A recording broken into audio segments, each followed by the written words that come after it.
दुआरे से बोलेला बेटी का बाबा सुना दाना रज हमार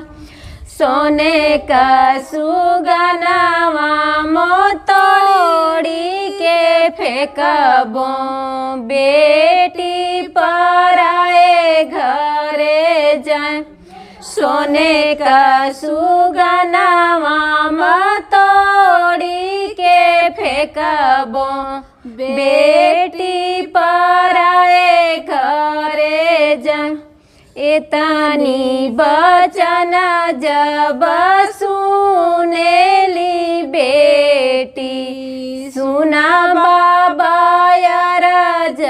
हमार एतनी बचन जब